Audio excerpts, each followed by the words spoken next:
The screen flickered to life across the galaxy. Every station, every frequency, every backwater outpost and gilded capital world. Whether they want to see it or not, the feed overrode everything. I was underground when it happened, deep beneath Kestrin 9's ashen surface, flanked by 36 other survivors, scientists, engineers, command staff, and a couple broken soldiers still worth their rations. And we watched. 3 chairs, 3 humans, chained, bloody, defiant. I knew them all. General Colton Avery, the Iron Wall of Mars. I'd served under him in the siege of Forvik. Never saw a man take a plasma bolt through the ribs and keep barking orders like it was a stub toe. General Lena Morales, Ghost Commander of the Andar Offensive. She didn't just fight wars. She outthought them. Enemy fleets found themselves fighting shadows. Then those shadows killed them. And General Darius ran. My brother. The screen showed the amphitheater on Draxus Prime. Thousands of the Empire's elite filled the obsidian tiers. Purple banners draped like smug shadows across the stands. The Empress's voice stood at the podium, translating for her, every venom-laced word ringing out. These are the champions of Earth, the apex predators of their primitive world. They led your armies. They resisted the peace we offered. The crowd hissed, cheered, 1,000 species united in superiority. And so, the voice smiled, teeth like needles. They die, not just as punishment, but as message. Darius lifted his chin, bruised, cut, but smiling. Some of the room in our bunker gasped, because we knew that smile. That wasn't defeat. That was ignition. Then it happened. 3 executioners, bipedal craft warriors with ceremonial blades drawn, approached.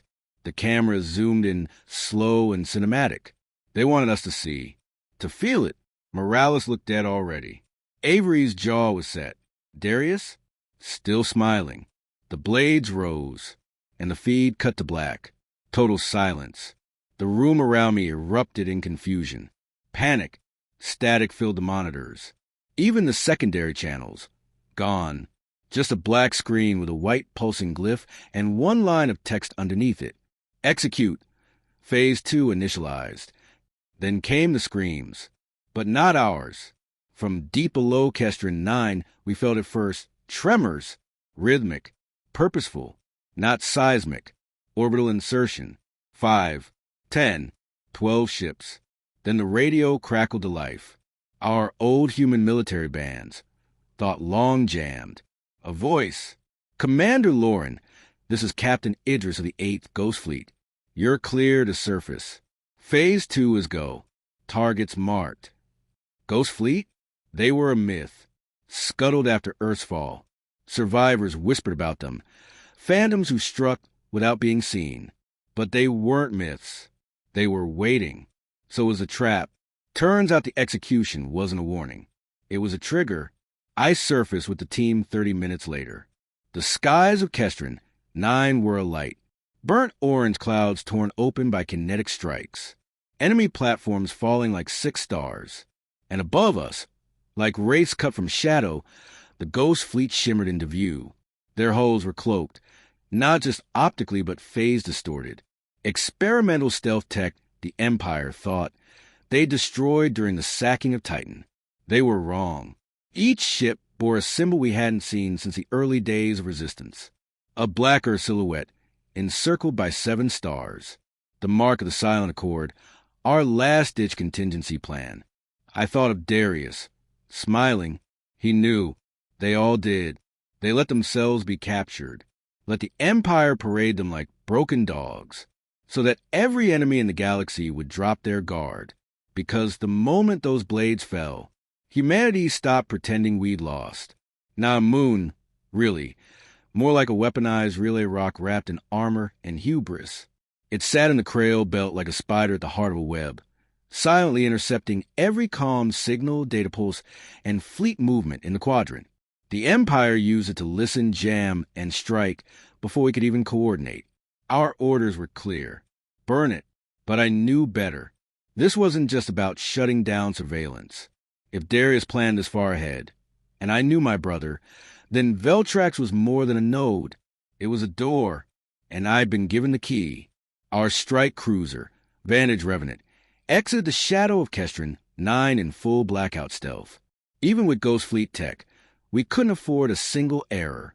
The Empire's sensor web was still up, half blind from the chaos on Draxus Prime, but not deaf yet. I stood on the bridge, eyes fixed on Veltrax's profile against the stars. It didn't rotate. No heat bleed.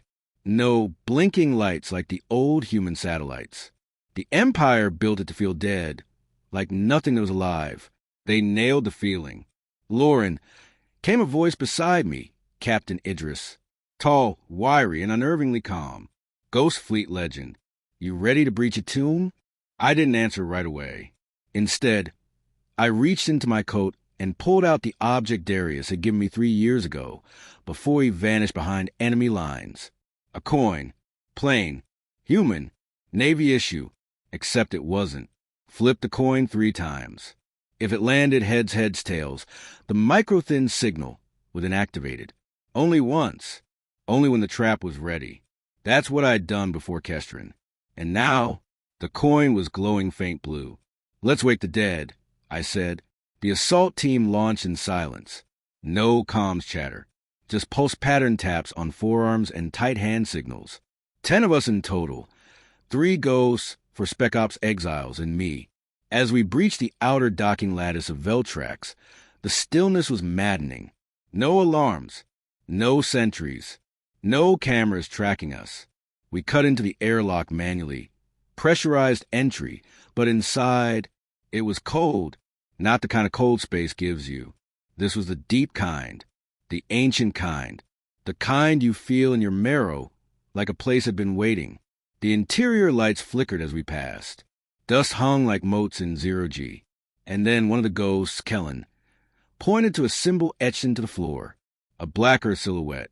7 stars. Darius had been here. 2 levels down, we reached the command spine. Still no resistance. That's when I felt it. The hum. Low frequency.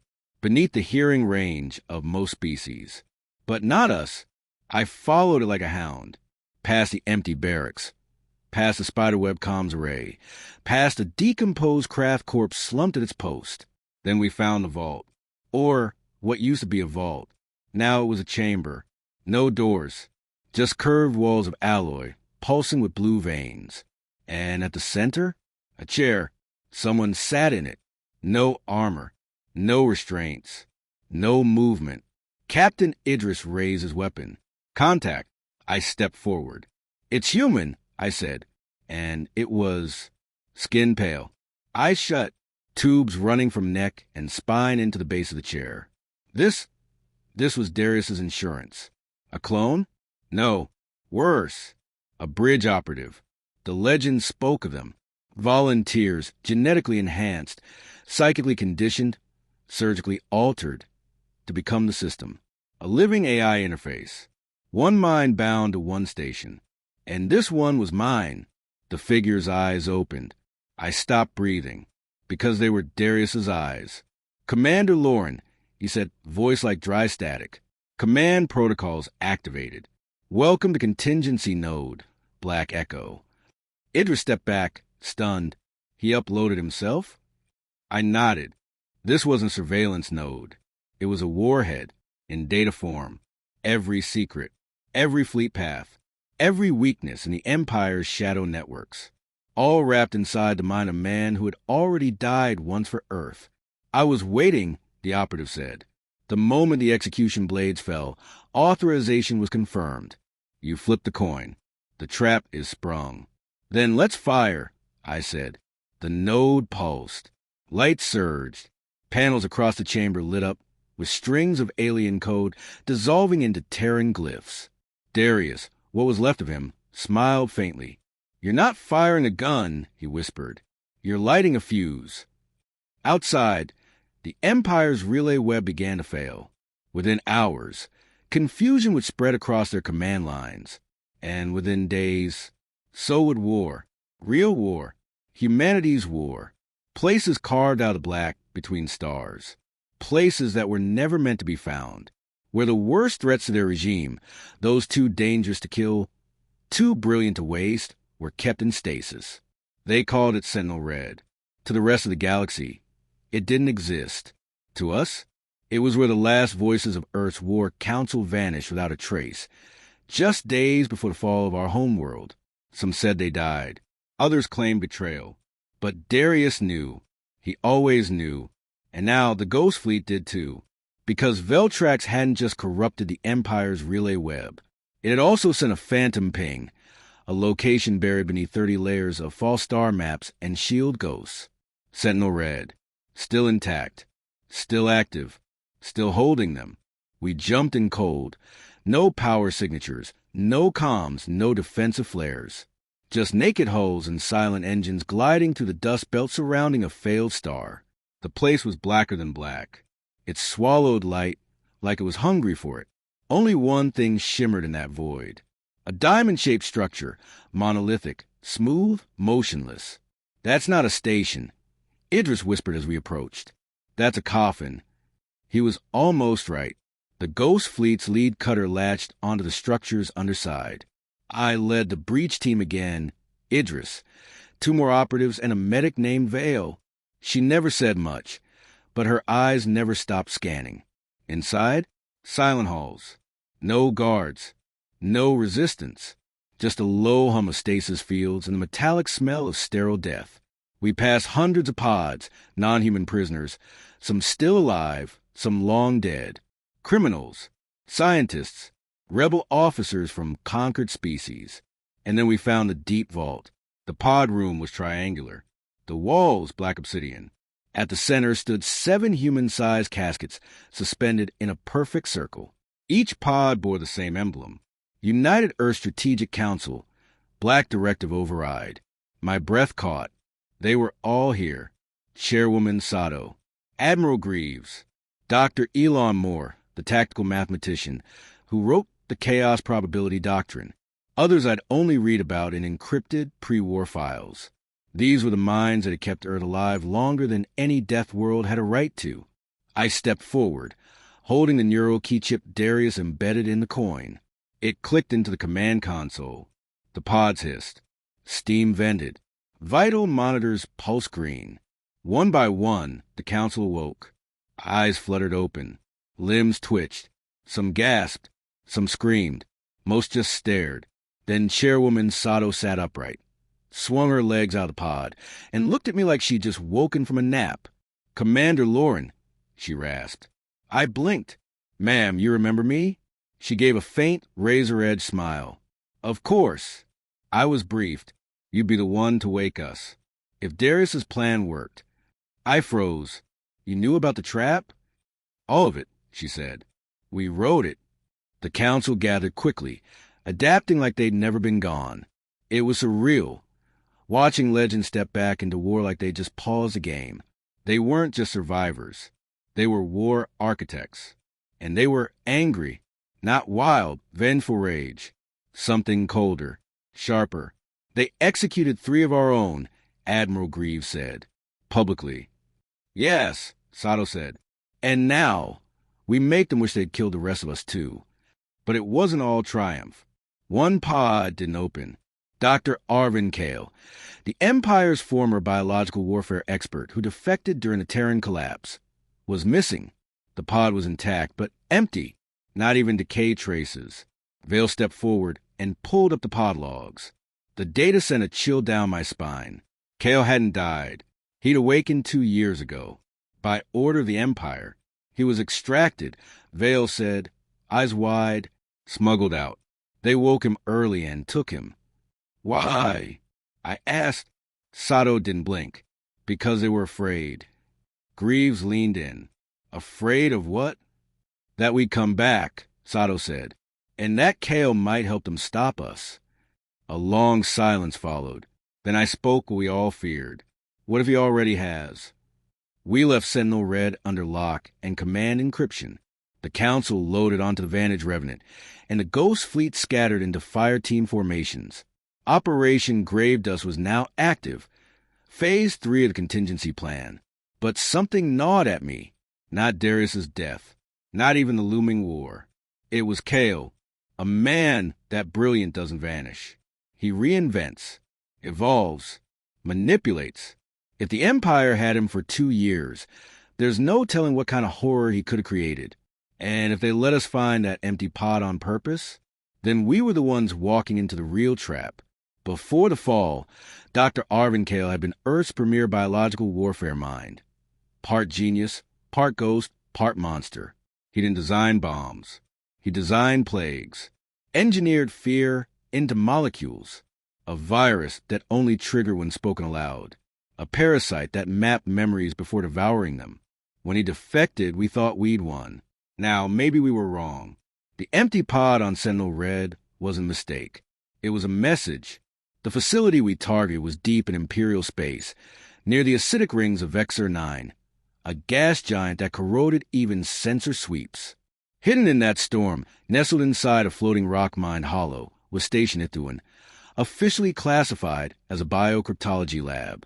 Unofficially, it was where Kale's name started appearing again, in ghost logs, in old surgical patterns, in black budget files that reeked of something inhuman. We went in with a 10-man strike team for Ghost, Vale, and myself.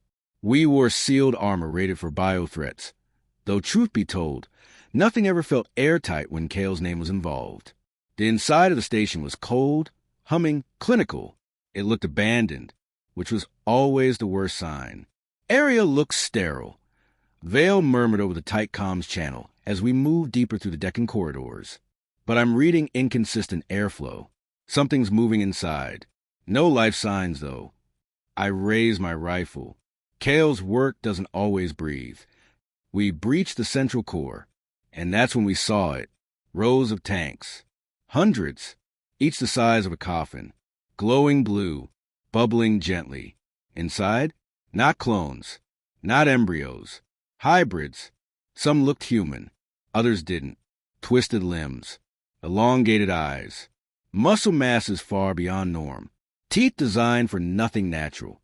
Vale approached one and tapped the glass. It opened its eyes. Not startled, not confused, just aware. And smiling. We sealed that tank fast. Why would Kale make these? I whispered. Vale pulled up data from the station's core and froze. They're not weapons. They're seeds. I frowned. What? This isn't a lab. It's a nursery, she said, voice shaking. Kale didn't just engineer new life. He designed them to learn fast, mimic humans, fight like us, even feel like us. Why? Then the screen shifted. A transmission flickered to life on a dusty monitor. Kale's face appeared. Not a recording. Live. Commander Lauren, he said, as if greeting an old friend. Did you like my children?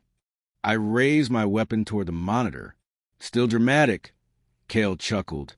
His face was older now, pale, worn, but those eyes were sharp, bright, dangerous. I had a feeling you'd come here eventually. Sentinel Red's emptiness was intentional. What is this? I snapped. A twisted science fair? No, he said quietly. It's an ark. I felt something in my gut twist. Kale continued. The Empire's dying. They just don't know it yet. Their gene stock is stagnant, over-controlled. I offered them evolution. And they took it? I asked. He laughed. Oh, they tried, but they feared what I made. They wanted a leash. I wanted wings. Vale leaned in. What's your endgame, Kale? His face darkened. Humanity survived the galaxy's worst by being chaotic, unpredictable, beautiful monsters. The Empire sterilizes everything it touches. I'm giving the stars back something primal. You're making more Death Worlders, I whispered. Kale smiled. Exactly. Then the alarms went off. Our sensors lit up, movement in the far corridors. Dozens of signatures. Not machines. Not aliens. Hybrids. He'd let them wake. Don't fight them, Kale said, watching us. You'll lose. Let them taste fear. Let them learn. That's how they grow. Then the feed cut. We had 10 seconds before they hit us. The first wave slammed into the lab with terrifying speed, flesh and bone engineered for war. One lunged at a ghost and tore through his armor like foil. Another ran on all fours, scaling walls with inhuman grace. They didn't move like soldiers. They moved like predators. Vale grabbed me as we fell back toward the airlock. There's no end to them. He's been breeding this army for years. We detonate the core, I said, but the data? Burn it. Kale wanted us to see this place. He wanted us to fear it. I wouldn't let him have the satisfaction of keeping it. We dropped thermal charges along the spine, fighting every step back to the extraction point. By the time we reached the ship, the hybrids had breached the upper levels. I turned one last time and saw them staring from the docking hatch. Not rage, not confusion, just curiosity, and maybe hunger. Station Ithuan was gone within minutes, reduced to gas and fragments, swallowed by the Vexor storms. But something told me Kale didn't care. That was just one lab, one seed vault. And if even one of his children escaped into the galaxy, the war was about to evolve, not in our favor. But we never fought something that learned as fast as it killed. After Ithuan, we tracked the first outbreak to the Solace Drift, a civilian refugee freighter gone dark 3 days after resupply. 212 souls aboard, survivors of Drax's bombings, mostly unarmed. They were en route to a relief station on Calyx Minor. They never made it. We found the drift spinning slowly near a dead binary star, all calm, silent, not disabled, quieted, like something aboard wanted us to come closer. So we did. Eyes up, Vale said as our shuttle latched onto the main airlock. Her voice was clipped breath calm, but I could feel the tension behind it. Every muscle in my body was pulled tight. I led the boarding team, Vale, 2 ghost operatives, and a young tech specialist named Fun. First drop. He tried to hide it. Failed. The inside of the Solace Drift smelled wrong. Not death. Not decay. Cleanliness. Too clean. Blood was wiped. Scratches polished. Furniture realigned. Not a mess, an arrangement. Someone cleaned this place. Fun muttered. Not someone. I said. Something. The med bay was where we found the first signs. 2 bodies. Laid out perfectly on gurneys. Eyes closed. Hands folded. Not a wound on them. Heart monitors still active, just flatlined. Fun scanned one. Dead 23 hours. Organs intact. No struggle. They were studied, Vale whispered. The logs confirmed it. Someone or something had re-entered the med records and reclassified everyone aboard. Not by race. Not by age. Not even by health. By behavior. Threat index, yellow. Threat index, red. Threat index, black. Status, absorbed. We moved deeper into the ship. The lights flickered as if something was watching. And then we found the mirror room. I don't know what else to call it. It was a cargo hold, cleared out, walls lined with scavenged reflective panels, emergency plating, broken display glass, anything that could reflect. And in the center, a figure, human-shaped, but not 6 feet tall, clothed in tattered remnants of Solace crew gear, skin pale, too pale, eyes too wide, and teeth, perfectly human teeth, except there were too many of them. He stood still, watching his reflection in 12 different angles at once, learning posture, blinking, scratching his head with awkward mimicry. Vale stepped forward slowly. He turned and spoke. Hello, Commander Lauren. I froze. He didn't just speak. He said my name, in my brother's voice. I raised my weapon. How do you know that name? The thing smiled. I watched. You watched too. I am watching me as I become. You're one of Kale's, I said. No, it said gently. I am many. I was made by him, but I chose you. Why? Because you're afraid, and fear is the best teacher. It lunged. We opened fire. The corridor erupted. Bullets. Plasma bursts. Sparks raining down. The creature twisted midair, impossibly fast. One ghost caught a swipe to the throat, dropped instantly. Vale hurled a charge into the far wall, and we pulled back, dragging Fun. They mimic, not just shape, tactics, she yelled. We sealed the medbay bulkhead just as claws scraped down the metal. Not panicked, not berserk. Curious. We'd faced monsters before. Aliens, empires, beasts. But this wasn't a monster.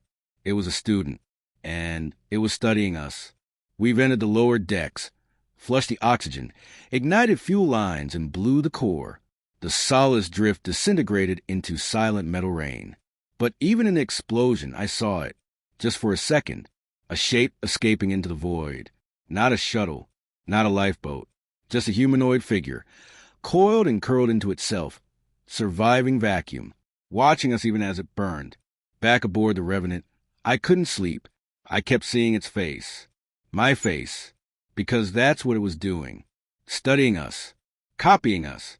Wearing us. Not to trick others. To become something better than us. Chairwoman Sato summoned me to a private channel the next day. Her face was grim. We confirmed multiple hybrid outbreaks.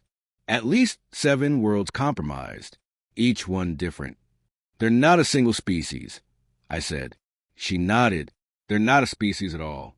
They're a design principle. And what's a design? To make us obsolete.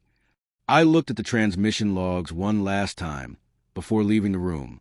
One line stuck with me. A garbled, half-corrupted recording pulled from the Solace Drift's bridge logs, moments before it went dark. A crewman's voice, shaking, terrified. They're not attacking, they're rehearsing.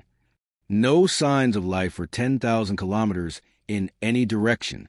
Just shattered rock, frozen mist, and the graveyard silence of Echo Glass, a moon that didn't exist on any Imperial chart.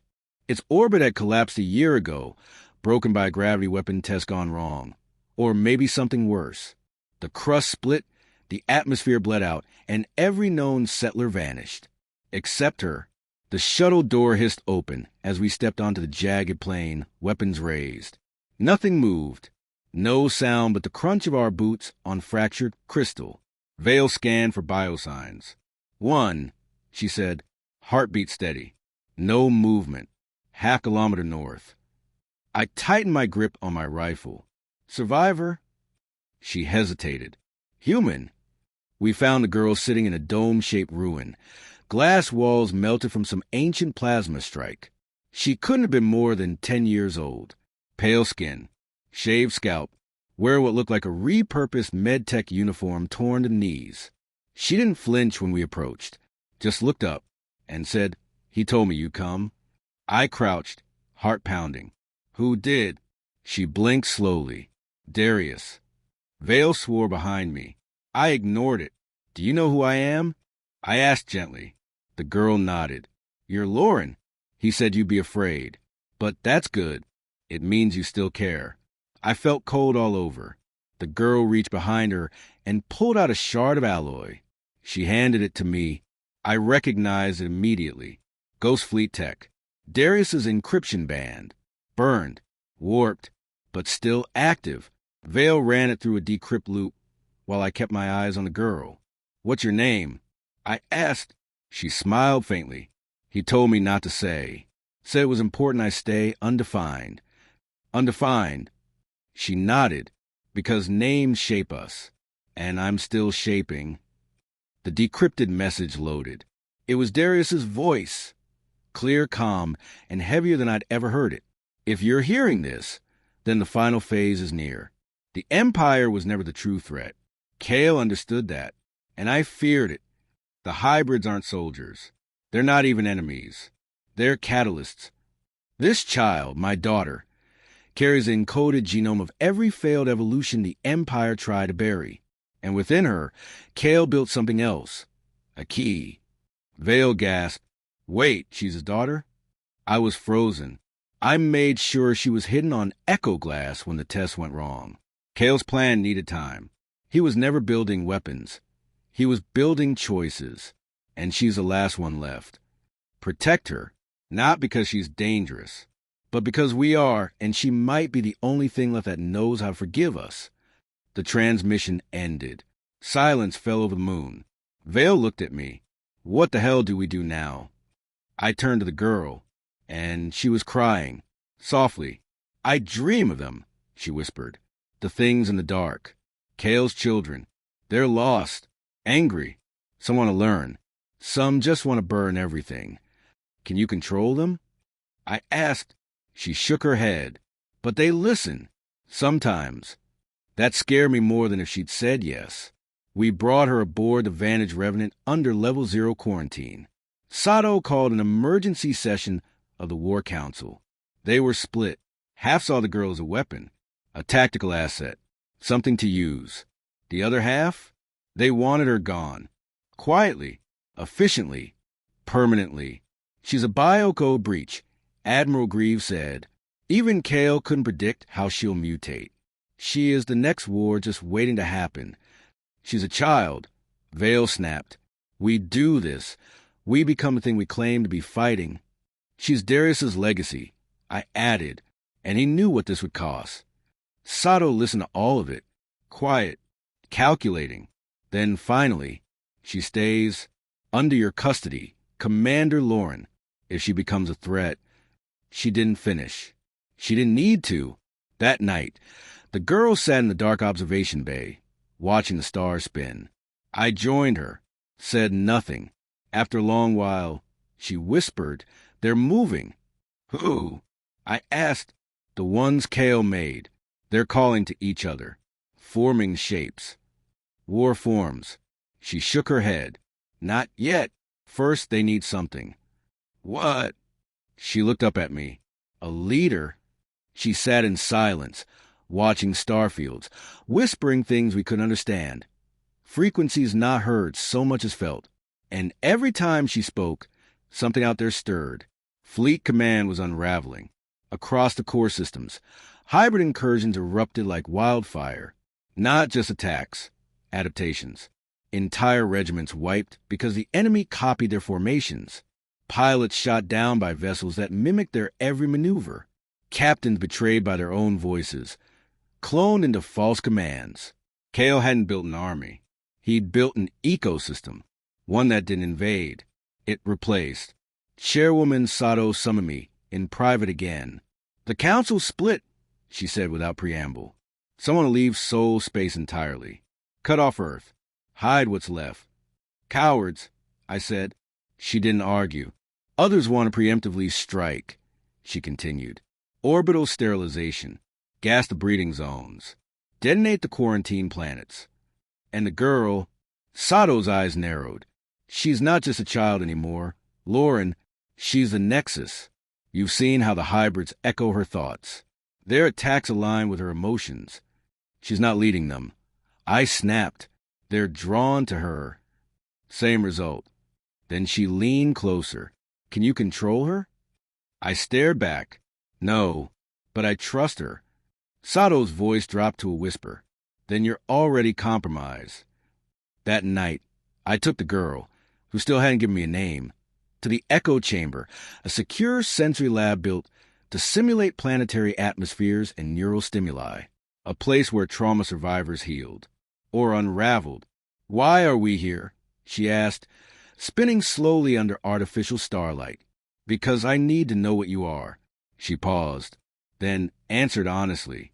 "I'm trying to be human. Trying." She turned to face me, her voice trembling. "I have Kale's memory prints in me, and Darius's genetic logic tree. But I'm not either. I'm in between. Every time I try to be something, the others shift with me. The hybrids mirror me. And what are they becoming?"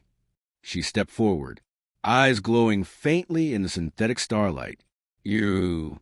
Before I could speak, alarms flared across the Revenant. Not from outside. From within, the bridge erupted with reports. Breaches, systems failing. Not by force, but by command overrides, spoken in voices only trusted ranks could use. Sato's voice, Greaves, even mine. The hybrids had hacked our identities. They weren't on the hull. They were already here.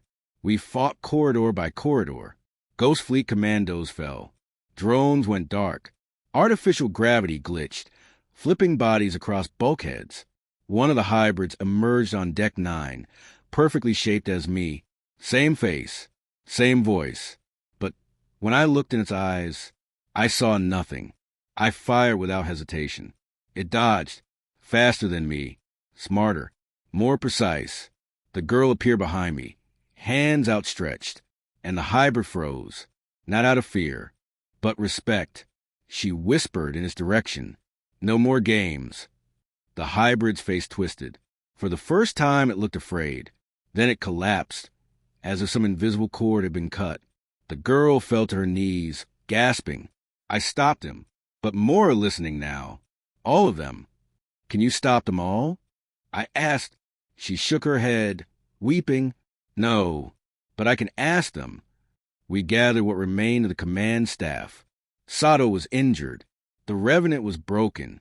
The fleet scattered. Earth's final defense network had gone silent. "We're out of time," Vale whispered. "Not yet," I said, because the girl, Kale's key, Darius's gamble, was still changing. I watched her walk into the central transmitter room, unguarded. She stood before the neural amplifier, once used to send command bursts to the Ghost fleet. Her tiny hands touched the interface. The ship hummed.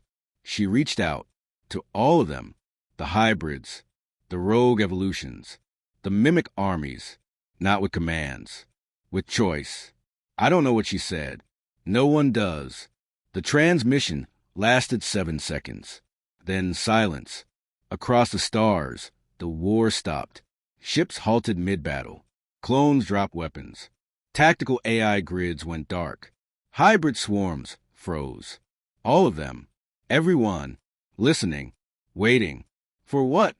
We still don't know. That was 3 days ago. We call it the standstill. They haven't attacked since. But they haven't retreated either. The girl sleeps now. Deep stasis. Brain activity off the charts. Dreaming things no one can interpret. The hybrids orbit in dead fleets, like wolves at the edge of a dying campfire. Not advancing. Just watching. The Empire is collapsing. Earth remains silent. The Council argues about who to blame. But I know the truth. The trap that Darius set, it wasn't for the Empire. It was for us. To force us to evolve or perish. To confront the reflection we'd spent centuries ignoring. The hybrids are still waiting. For her. For an answer. And so am I.